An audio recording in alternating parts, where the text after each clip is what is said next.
बाकी साधे गावामध्ये काहीतरी हे झालं, वाद झाला ते करा, पण बाकी मर्डर रेप हे गुन्हे तुम्ही जर पोलीस स्टेशनला नाही आणले तर तुमच्या विरुद्ध आम्हाला कारवाई करावं लागेल, ते त्यांना समजून सांगितलं. त्यानंतर मग हे पोलीस तुमच्यासाठी पोलीस मी कोसम हा प्रकल्प आम्ही तिथे आदिलाबाद जिल्ह्यामध्ये राबवला. आणि ह्या प्रकल्पामध्ये आम्ही जे प्रिन्सिपल वापरलं होतं ते होतं कम्युनिटी पोलिसिंगचं कॅम्प मॉडेल. तर कॅम्प मॉडेलमध्ये सी स्टँड फॉर कन्सल्टेशन, की तुम्ही ज्या भागामध्ये पोलिसिंग करताय त्या भागातल्या लोकांशी संपर्क साधा, त्यांचे गाऱ्हाणं काय, त्यांना काय पाहिजे प्रशासनाकडनं ते जाणून घ्या. कारण हा जिल्हा जो होता आदिलाबादचा हा मुख्यतः भरतीसाठी नक्षलवादाचा आगार ते हे होतं तिथे. आणि भरती आणि मोठमोठे कॅम्प व्हायचे. इव्हन एक कॅम्प असा झाला होता की जिथून नेपाळमधनं पण आले होते नक्षलवादी आदिलाबादमध्ये. असे मोठे मोठे कॅम्प तिथे व्हायचे, ट्रेनिंगचे कॅम्प आणि नक्षलवाद्याची रिक्रुटमेंट. तिथून मग ते डायरेक्ट छत्तीसगडला पाठवायचे. म्हणजे आम्ही जे सरेंडर केले 160 त्याच्यातले जवळजवळ 40-50 नक्षलवादी आम्ही छत्तीसगडवरनं परत आणले होते. त्यांना गावाचे गाव, एक गाव होतं डेडरा नावाचं, त्या गावामध्ये 6 किलोमीटरवर हंडा घेऊन बायका पिण्याचं पाणी आणायचं. तर 7 जण अंडरग्राऊंड होते त्या गावामध्ये. मग कलेक्टर म्हटले आपण पाण्याची टाकी हे करू गावाला, आणि 3 महिन्यात आम्ही पाण्याची टाकी बसवली. मग त्या गावात ग्रामसभा घेतली, बघा आता पाण्याची टाकी बसवली, तुमचा प्रश्न सुटलेला आहे, तुमच्या पोरांना परत आणा, उद्या चकमकीत गेली तर आम्ही जबाबदार नाही. आले ते, त्या डेडरा गाव पूर्ण नक्षलाईटपासून रिकामं झालं. असे आम्ही एक एक गावं की ज्या गावातनं भूमिगत चळवळीमध्ये जास्त गेलेले तरुण तरुणी त्या गावावर फोकस केला. एक मोठा आदिवासी कम्युनिटी मॅरेजेसचा प्रोग्राम केला होता. 106 आदिवासींचे लग्न लावले आम्ही. जवळजवळ 25,000 लोक आले होते, 2 मंत्री पण आले होते त्या कार्यक्रमाला.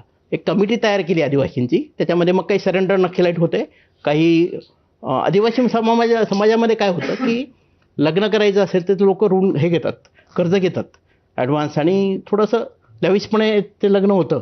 आणि मग बाकीच्या घरातले बाकी जे मुलंही आहेत त्यांचं लग्न करायला प्रॉब्लेम येतो.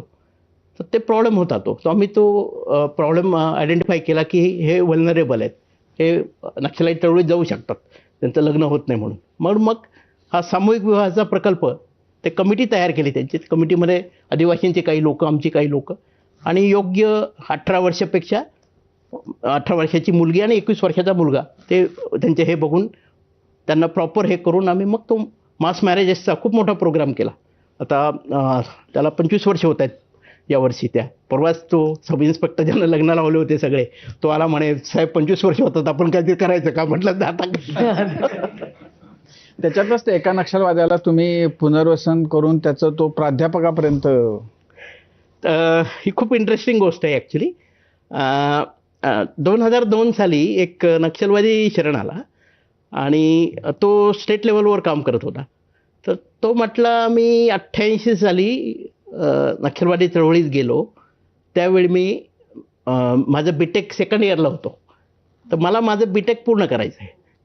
2002ची गोष्ट आहे. तर मग मी ते इंजिनिअरिंग कॉलेजला कॉन्टॅक्ट केला, ते म्हटले विद्यापीठाला विचारा.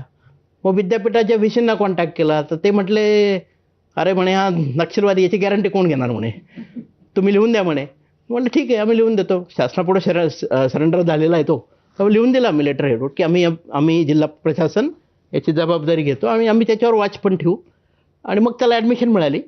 1 वर्ष आमचे लोक साध्या विषयामध्ये बघायचे, म्हणे चांगला अभ्यास करतोय सर, त्याला इंटरेस्ट आहे. हळूहळू विसरून गेलो. 2017ला मी जेव्हा हैदराबादमध्ये राचकोंडा भागाचा पोलीस कमिशनर होतो, 6.5 वर्ष मी कमिशनर होतो. आपलं रामोजी फिल्म सिटी, उप्पल स्टेडियम तो भाग, ते एक इंजिनिअरिंग कॉलेज आहे तिथे.